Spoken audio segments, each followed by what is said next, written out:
So they know that what comes around goes around, and they have violated so many customs and norms for short-term political expediency.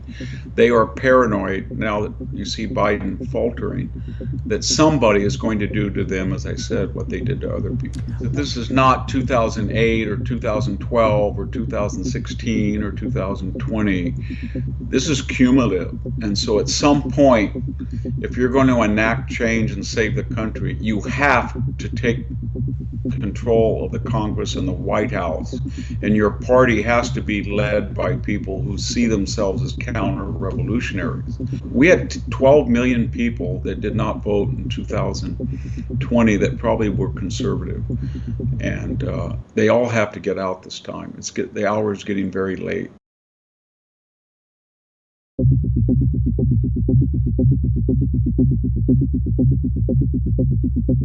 Welcome to another episode of Counterculture. We stand at the intersection of reason and faith in the great battle against sentimentality to preserve Western civilization. Ahead of the 2016 election, Victor Davis Hanson summed up candidate Trump's value proposition as follows. You know those people on Wall Street and in Hollywood, academia, and the media, federal government? I know them all, and they're even worse than you think. 7 years ago, the suspicions Trump was correct propelled him into the Oval Office. Today, what Americans have experienced in the intervening time confirm their suspicions and has Trump as the leading candidate for president in 2024, despite the fact he's facing 4 indictments and 91 felony charges. The corollary to that original proposition is the allied leftists who control America's cultural and civic institutions are not actually coming for Trump, they're coming for every Johnny Punch Clock and Sally Housecoat in America, and Trump is simply standing in their way. Again, the FBI raid on a pro-life dad in rural Pennsylvania and the recent suspension of constitutional Second Amendment rights by a New Mexico governor appear to confirm the veracity of this contention. Is this the purge that presages a revolt? If not, what is it? If so, what comes next? What would another Trump victory portend? What would another Trump loss bring? We turn to Victor Davis Hanson for insight and clarity on these tumultuous times. Victor Davis Hanson is a distinguished fellow of the Center for American Greatness and the Martin and Illie Anderson Senior Fellow at Stanford University's Hoover Institution. He's an American military historian, columnist, a former classics professor, and scholar of ancient warfare. He's the author most recently of The Second World Wars, How the First Global Conflict Was Fought and Won, The Case for Trump, and the recently released The Dying Citizen. With that, we're pleased to be joined by Victor Davis Hanson, VDH. Pleasure to talk to you again. Thanks so much for your time. Thank you. I wanted to get your reaction to something, particularly in light of some of your recent columns.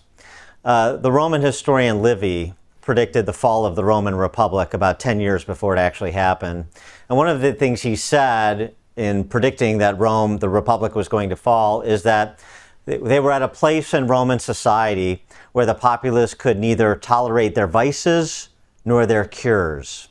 And yeah, I wonder if you think that that's where America and the West in general is at present. Well, a lot of people have cited that. I've cited that quote in the past. It certainly seems that way because it applies to 4 or 5 crises that are the main existential challenges. So the deficit, we're running $2 to $3 trillion deficit, 32 trillion in aggregate debt. So to get out of that, we would have to make cuts in entitlements from Medicare to Social Security to social welfare that might cause widespread disruptions. And as far as what the left wants to do, then weaponizing the government, how do you stop the DOJ, the FBI, the CIA or the local prosecutors doing what they're doing? James Comey, Anthony Fauci, Robert Mueller, Andrew McCabe, that lie with impunity. You'd have to go through and completely clean out and break up those agencies. And so the counter-revolution would be of such a magnitude that nobody really wants to undertake it. Reagan tried to do it, and then I think in the second term he realized he couldn't really do it. And Donald Trump tried to do it and had some success, except of course he he didn't have the personnel at that point in his tenure that had the experience how to get rid of these administrative apparat. So I'm not too, how would you stop? You just have to tell everybody, we're going to build the wall, we're going to deport people who come in here illegally. Of the 30 million illegal aliens, if you're here, say the last 5 years, you came in the last 5 years, you're out. If you committed a felony, you're out. That would be mass deportations. I'm for all that, but I think people would have to understand that what we're seeing from the left would accelerate, which kind of begs the question, how did they get so powerful? Well, they have all the money now due to globalization, tech, and et cetera. They own the institutions. All the traditionals have is the people. Most of these issues that the Biden administration has promulgated are not supported by the people, but they have currency and power because of the institutions, academia, Wall Street, media, tech, foundations, etc. And I mentioned at the outset, you gave the best formulation I've heard on Trump's candidacy in 2016, which is all those people and all the institutions that you just mentioned. Trump's value proposition was, look, I know them all, and they're even worse than you think. And I think over the subsequent 7 years, a lot of those suspicions that Trump was right among the populace have been confirmed. So I wonder where we are in your mind. Are we still sort of in 2016 to a large extent? It was a revolt that was bubbling, that offered an expression in the election of Trump, but it was never fully consummated. So we're somewhere between purge and revolt? We've never been in a situation like we are now. We've never had an ex-president run against a president since Roosevelt did it against Taft to start off with, but more importantly, not since Woodrow Wilson was incapacitated have we had a president that can't fulfill his duties, and that's Joe Biden. I don't think he'll run again. He can't. It's going to be a real test if he can finish the next year and a half. We've never had a president who was pretty clearly corrupt, and if they ever got a hold of these 4,000 emails where he used these pseudonyms, and the whistleblowers and the Ukrainians, and they went through the laptop again, and they got Devin Archer and Tony Bobulinski to the evidence is so overwhelming he would have to leave. On the other hand, we've never had the state go after an ex-president and leading candidate to replace this corrupt and non-compos mentis president who was looking at 91 indictments, and that's not finished yet. And so everybody said they can't do this, they won't indict Trump, they won't raid Mar-a-Lago. Then they do it, and then they say there's no way that he would have to go to jail. He spends $50 million, it's likely. And what we're looking at is 3 to 5 prosecutors, all left-wing, all before left-wing juries, all before likely left-wing judges. And so everybody says, well, he'll win on appeal, it's so egregious. Yes, but that's not the point. The point that they're doing is trying to destroy his health, his psyche, his pocketbook, to bankrupt his campaign, and to hit him with gag orders and court appearances so he's an inert candidate. And I think so far they're unfortunately successful. So I don't know what this portends, whether there's going to be somebody like a Ron DeSantis that might step in. I don't know, but we've never been in this situation before where we have no idea really the legal status or the cognitive status, at least in the case of Biden before. So I think a lot of people are really confused and don't know what the answer is. And this is the United States of America that has all these global responsibilities, and when you look at what the left has done just in 3 years, I mean, our major cities are uninhabitable, basically in the downtown. We've redefined looting and shoplifting as a non-criminal offense, if of an offense. We've moved the border with Mexico, so it's now north of Texas, basically, under the Biden administration. And we've sort of said we only want to pump gas and oil or drain the strategic petroleum reserve if there's an election coming up and the left needs to have cover. Otherwise, we're going to destroy the fossil fuel industry. This is all by choice. It's not a necessary decline. Livy looked at long-term results of imperial wealth that were coming into Rome and destroying the middle class. That's true to a certain extent. He looked at the bread and circuses, and he looked at the players, especially Marius and Sulla, and then he saw their continuum with Pompey, Caesar, Crassus, etc. But we were not under Trump 2017 at that crisis stage. So this has been a choice where the left has basically said, we're going to try to destroy the institutions so that we create enough chaos that whether it's destroy the border or destroy the energy or destroy equal application of law, so that in this chaos we're going to seize more power. But it's a choice, this decline. It's not fated. Well, a lot of willful participants is essentially what you're saying. And you said all we have is the people. We don't, since we lost the civic and cultural institutions. But of course, they've done a nice job of dividing and conquering. So there's the people, but the people, for those on the left, do not include, what have they been called in the last 15 years? Clingers, deplorables, insurrectionists. Now even Ron DeSantis is sort of in on the act, calling them listless vessels. So there's that certain sort of small c, conservative, American, family-oriented, don't tread on me type of attitude, who wants to live their life sort of under the auspices of the country's founding principles. They're really being targeted. I mean, is there another way to say it than they're really being targeted by the left and the institutions they control?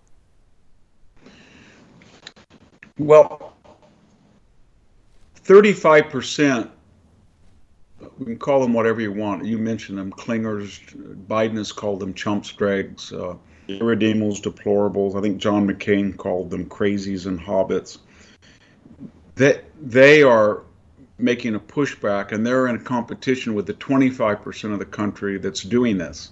And they're trying to win the hearts and minds of rhino Republicans, independents, and conservative Democrats. And they've woken up finally, and they're finding out that they actually have a lot of power. They've basically destroyed Bud Light. They've gone after Target pretty successfully. Disney is discredited.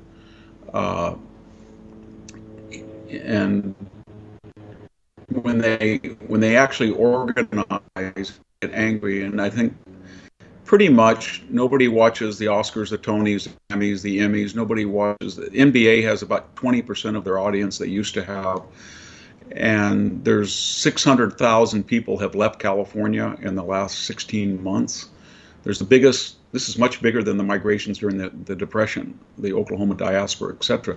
This is unprecedented, the amount of people who are leaving these blue cities that are pretty much unlivable, and soon will be uninhabited.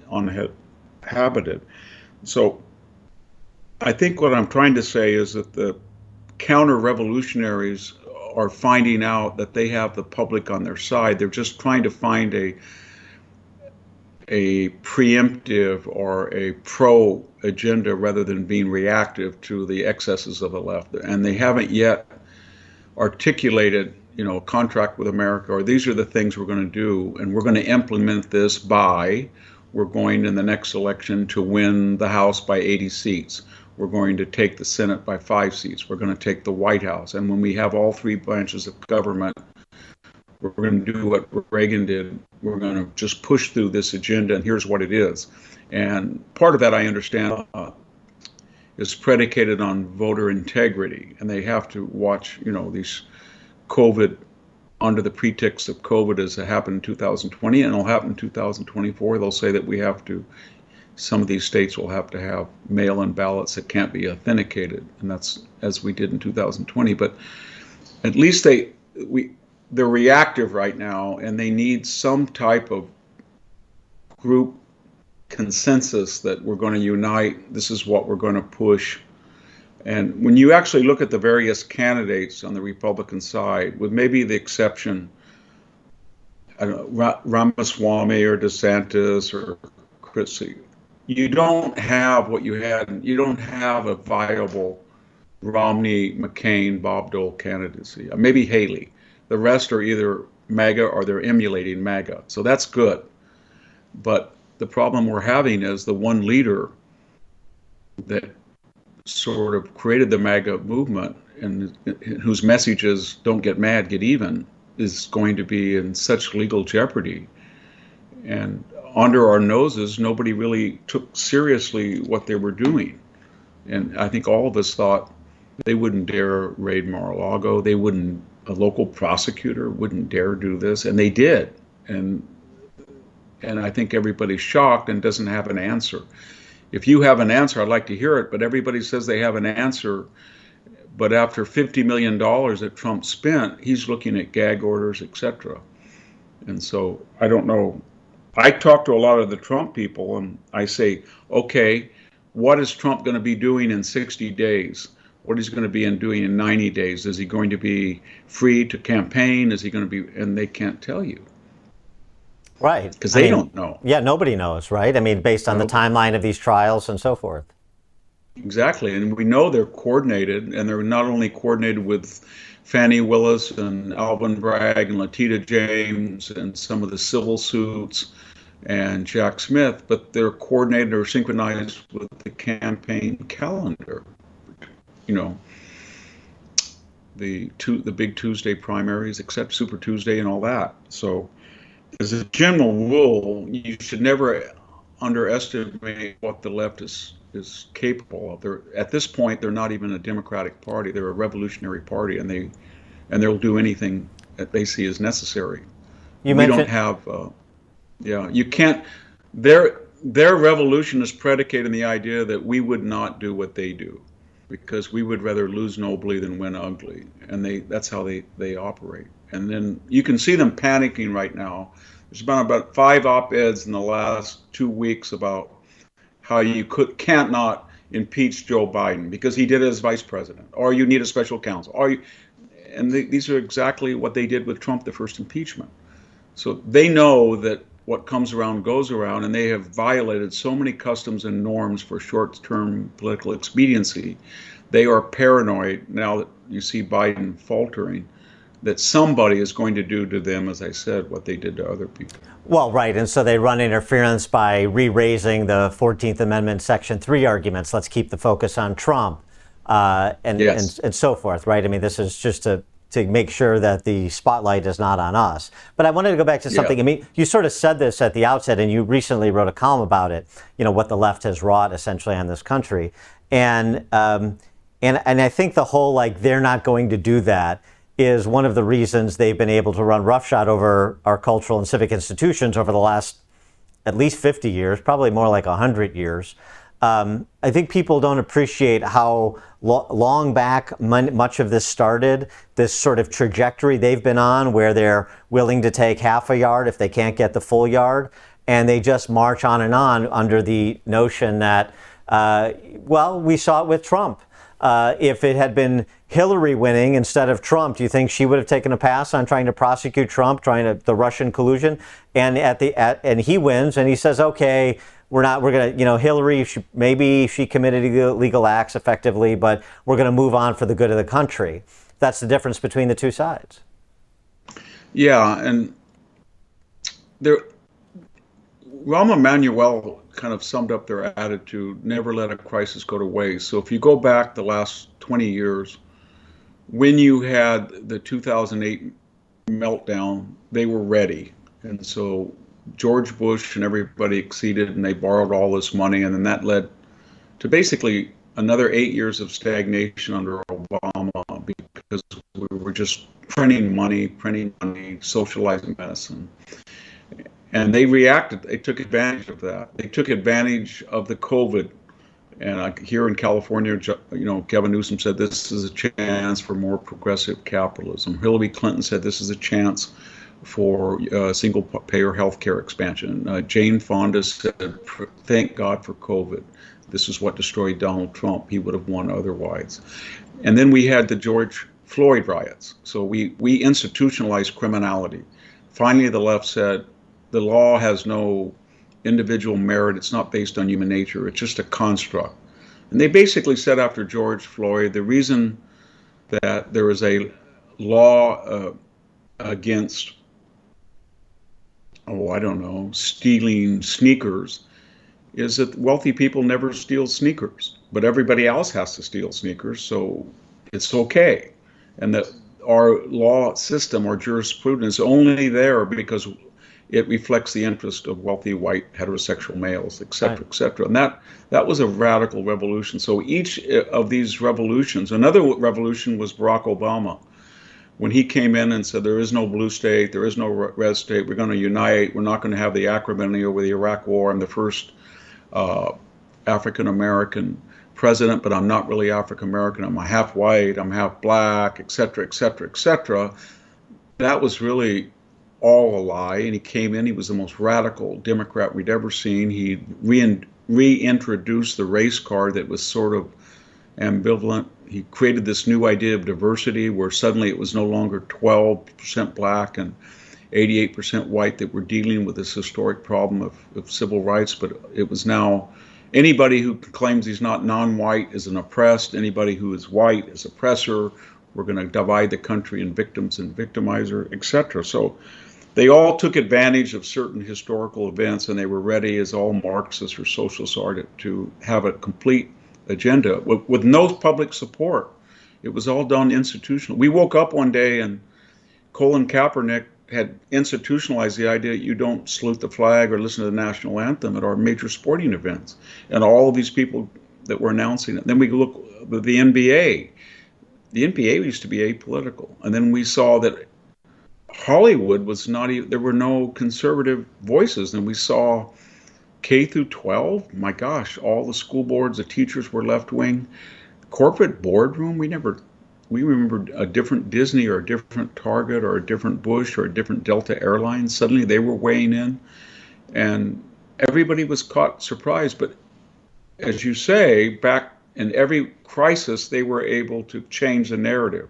That with the George Floyd thing, all of a sudden this was not an isolated incident where there are more white people killed every year by the police. And in terms of percentages of, say, blacks that come in contact with police, I think 11 million arrests a year, police are no more likely to shoot an unarmed black man given the percentage of encounters than they are whites. In fact, they kill more whites given the percentage they come in. Nobody wanted to hear any of that.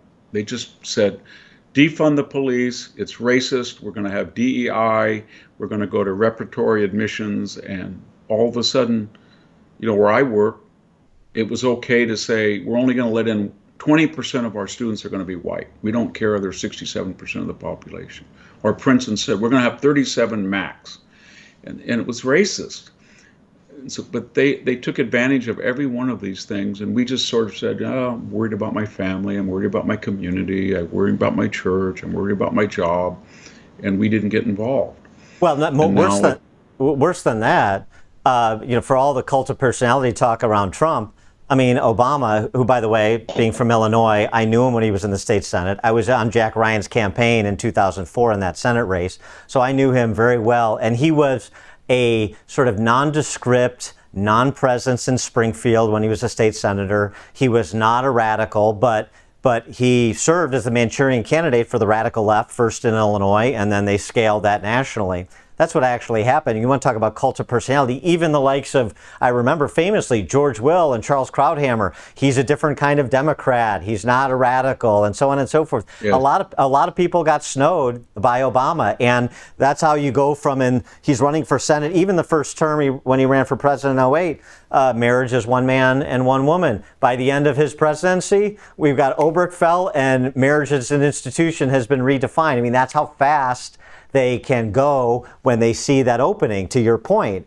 And and we're on this. That's what Joe Biden did. Yeah. Well, he did the same, sure, on a range of issues. Biden, they looked at that stage and they said, my God, Cory Booker and Pete Buttigieg and Kamala Harris, these people scare everybody. Elizabeth Warren, Bernie, but old Joe from Scranton is a perfect candidate because he's not only got a reputation of quote unquote being a centrist, but he's non-compos mentis. So Clyburn, after he just pushed him and said, you know what, all you guys drop out. he won the South Carolina, Nevada, and that was it. And his job was to be an empty vessel, and they would put their radical ideas, and then he would hope that people remembered him as the guy from the working class, which he never really was. But again, it was the art of deception.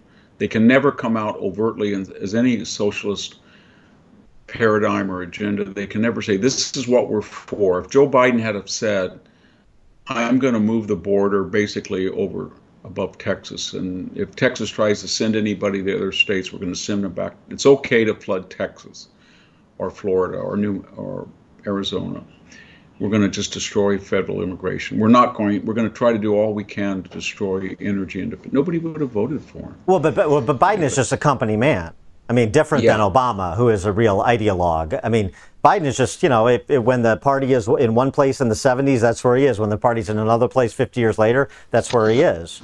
It's interesting, too, because I think you're onto something as per usual, which is the premises, right? What does Thomas Sowell say? Forget what people say their position is, always look to the premise. And I think people have a hard time believing that the premise of the left is and has been for 100 years to replace the family and the church with the state. The state is to be all things, and they've set about over the last 100 years doing just that, taking as much as they can get as quickly as they can get, retrenching if they need to, and then coming back again. Yeah, I think in terms of the Republicans and the conservatives look at revolutions as political revolutions, that they work within the parameters, the processes. They don't question them, and they take certain norms that have continuity. But the left, because they have an unpopular political message, that is, it's contrary to human nature, equality of result, or socialism, or the end of private possessions and property. They don't. They look at a cultural revolution, a social revolution, an economic revolution. So when this left-wing stuff starts, the right says, well, it's just a choice between Obama or old John McCain or old Mitt Romney, but it's not really. It's gay marriage and transgenderism, and as you say, that it'll go very quickly into taking control of the schools. And it's even scarier. Everything is up for grabs. When we're in the majority in the Senate, the filibuster is racist. When we're in the minority, it's absolutely essential. If Hawaii and Alaska would give us 4 senators, let's make them states. If the blue wall fell, let's get rid of the Electoral College. If it comes back up, it's a sacred part of our constitutional history. If the Warren Court is there, 9 justices are perfect. If it's now conservative, we got to pack it. And that's how they operate. And we don't do that. We never question basic ideas. So COVID comes along, and people tried to tell Donald Trump, look, under the guise of COVID, they're going into Nevada and Georgia and Arizona and Pennsylvania, and they are changing the voting laws. They are allowing one signature. They're allowing improper addresses. They're allowing third-party voting, harvesting. They're having ballot curing. They're giving extensions after the election by 10, 20 days for absentee ballots to come in. It doesn't have to match the registrar in many cases. And everybody just said, oh, it's COVID, don't worry. And then all of a sudden we found out that 70% of some of these states were not voting on election day, and the error rate went from a usual 5% of absentee ballots or mail-in ballots to 0.3, 0.4. So they had that all planned, as we know from Molly Ball's Time essay when she bragged about it, and Mark Zuckerberg's 400. But we don't do that. And I guess the last time I saw a Republican that wanted to win ugly besides Trump was Lee Atwater, that ran the 1988 George H.W., yeah.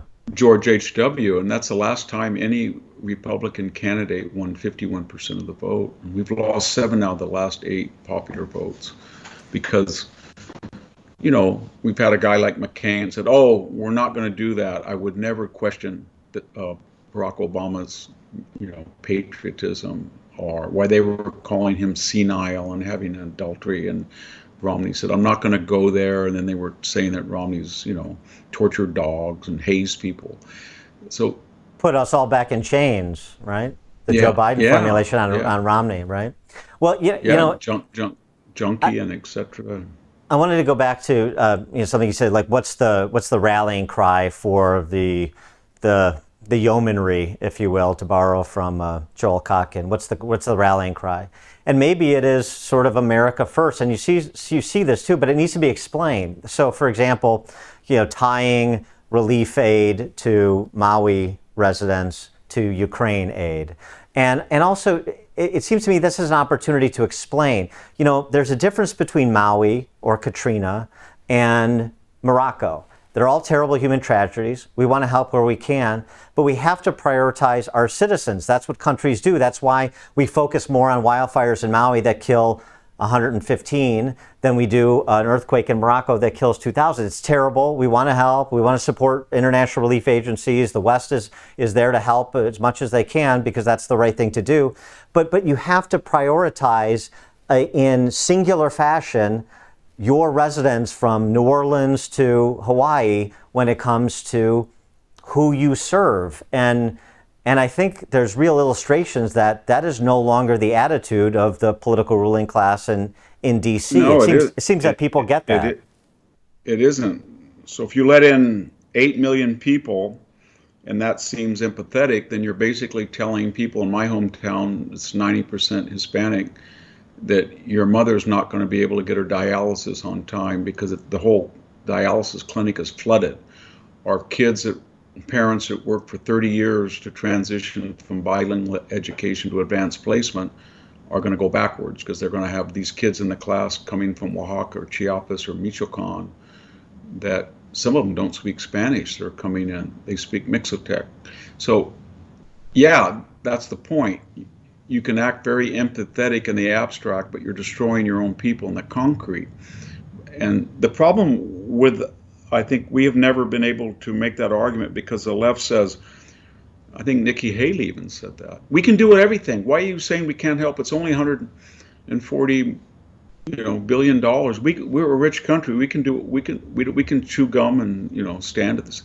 No, we can't. Apparently, we don't. So it's always at the expense of something else. So we give all this money to Ukraine and we said, oh, we can help Maui, we can help East Palestine, but apparently we can't. And I don't think we on our side have articulated why the left is so ecumenical and engage in these globalist projects or interests, but it has such a contempt for its own.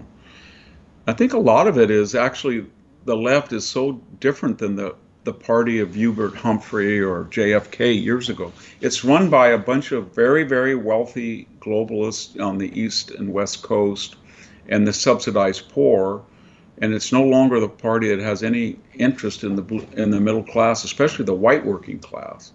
And so when they look abroad, they see things that are not the deplorables or the chumps, and they're willing to help them, but they do not want to help people in the United States. They feel that they don't like them socially, they don't like them culturally, they don't want to be around them. I see it in Palo Alto. I see it when I just got back from the Midwest.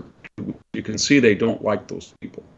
I just want to get a closing thought from you in terms of a challenge to people, as you wrote in your book, The Dying Citizen. What should people, regular Americans, what should they do? How should they look at this? What should motivate them? Well, I think they should realize that this is not 2008 or 2012 or 2016 or 2020.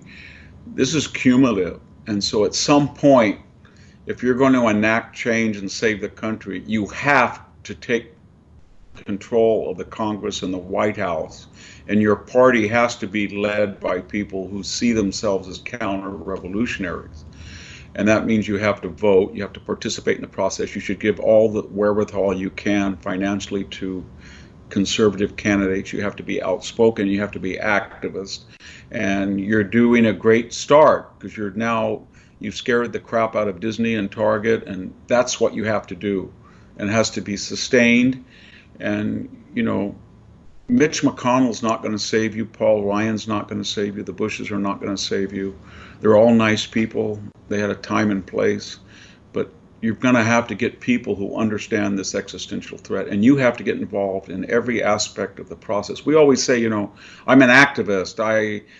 I give to gun freedom, or I'm trying to stop this transgendered mess. But the only way you can do that is to elect candidates and get majorities.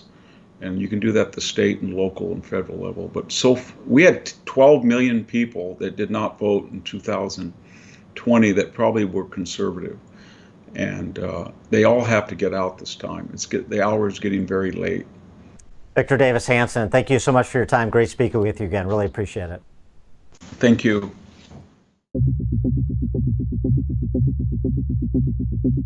Please subscribe to this channel and like this video if you haven't already. It really helps us.